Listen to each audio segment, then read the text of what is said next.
السلام عليكم ورحمة الله وبركاته. احنا في بداية النهاردة خلصنا المسجد الكبير في الغردقة، دخلنا على تطوير حلقة السمك. ده الميدان بتاع حلقة السمك، اسمه ميدان حلقة السمك بتاع المسجد الكبير. واحنا دلوقتي داخلين على تطوير المينا بتاعت سوق السمك، اللي هي الحلقة بتاعت مينة سوق السمك لما بيقولوا عليها. دي طبعا اتطورت بعد التطوير، دي الكلام ده كله بعد التطوير. ده بداية التطوير، خلوه شكله حلو وجميل ومناسب، احسن من الاولاني بصراحة. وده مصنع عملوه اسمه مصنع التلج، بيصنعوا فيه تلج وعاملين له لوكيشن لوحده خالص منفصل. ودي بداية الحلقة. ده سوق السمك، اسمه سوق السمك بالغردقة. ده بداية بتاعته، ودي المينا جنب منها.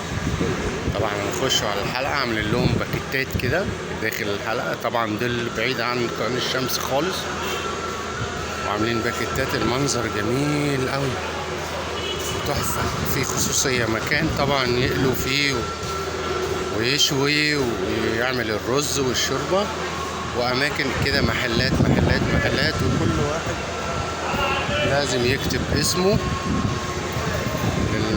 المحل ورقم التليفون. يعني شيء منظم كده، شيء حضاري، يعني أحسن من الأول. الأول كان حلو بلدي وجميل، شكله حلو بس مع تطوير الزمن لازم حاجة زي كده، لازم حاجة تبقى زي كده. احنا دلوقتي هنخش الحلقة ونوريكم أسواق السمك جوه. أماكن دي أماكن مخصوص بقى للمشويات بتاعة السمك، يعني يمسك السمك يشوي ويقلي ويديكي بقى الرز. دي أماكن استراحات، ودي باكيتات بتاعت السمك. طبعا سمك أشكال وألوان زي ما انتوا شايفين، ذوق واحترام وأدب وكل حاجة تمام. الله يكرمك. عبدو، ازيك عبدو؟ صباح الجمال. ده عمنا عبدو، ده قابلنا كويس، فاول ما قابلنا بصراحه خلانا نجيله تاني، يعني من معاملته الحلوه يعني. ودي انواع السمك اللي موجوده عنده. دي بطاطا بتاعتنا، وده جمبري، وده سمك سلطان ابراهيم، وده شعور، وده هامور، بر البحر بجميع انواعه. السمك بسم الله ما شاء الله حلو قوي. ده بغبغان،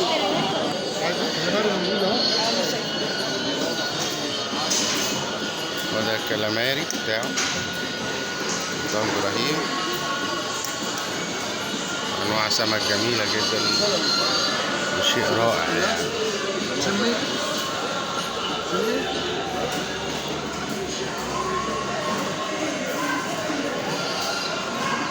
سمكك حلو يا عبدو. يا صاحبي سمكك حلو يا ريس. الله يصلح حالك، انت اللي بني ادم حلو. الله يكرمك، الله يخليك.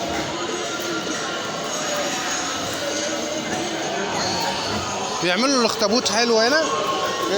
هنا بيعملوه حلو الاخطبوط. ايوه، بس تنظيفه صعب وشغلانه طويله. التنظيف ده علينا احنا. نظافه الاخطبوط علينا احنا، بنعملها احنا. طب بقى بكام الشعور كده؟ يا عم خد اللي انت عايزه. مش بكام بس؟ الشعور بكام؟ ده عامل 160. 160. والحر ده عامل 260. ده شعور حر؟ ده الحر ده. اسمه شعور حر ده. الشنطه ده خدها. ايوه ما شاء الله. في فرق بين الشعور ده شعور حر، ده شعور محسني، وده شعور حر. ده الفرق اللي بينهم يعني. ما شاء الله، الله ينور عليك. ايه الجمال ده؟ وده بربون بتاع الغردقه. بربون الغردقه اللي هو سلطان ابراهيم طبعا. السلطان ابراهيم. ايوه. لا حاجه حلوه قوي، تسلم ايدك يا ريس. ما شاء الله ما شاء الله، حاجه جميله. وبكام ده؟ ده عامل 140. 140 يعني كان قايل 150، نزلوا لنا كمان 10 جنيه. كل ما تيجي بيخفف. طبعا كل اي حد يجي هنا يروح لعمك عبده، ده هيظبطه، هيخليه 10 على 10. وعلى ضمانتنا احنا، لو في اي حاجه اتصلوا بينا على طول، واحنا نتصلوا بيه ونكلموه انت قصرت ليه مع الناس. وده جمبري اماراتي. ده بكام بقى يا عم؟ ده عامل 270. 270. الله ينور عليك. احنا نسيبكم شويه بقى وان شاء الله نشتري كده ونرجع مع بعض تاني. احنا خدنا دلوقتي جمبري، وخدنا كاليماري مقلي، وخدنا سلطان ابراهيم، وخدنا كابوريا، وخدنا بوري، وخدنا شعور مع هامور بلدي كده صغير. ودي الحلقة زي ما انتم شايفين كده، ونقابلكم ان شاء الله تاني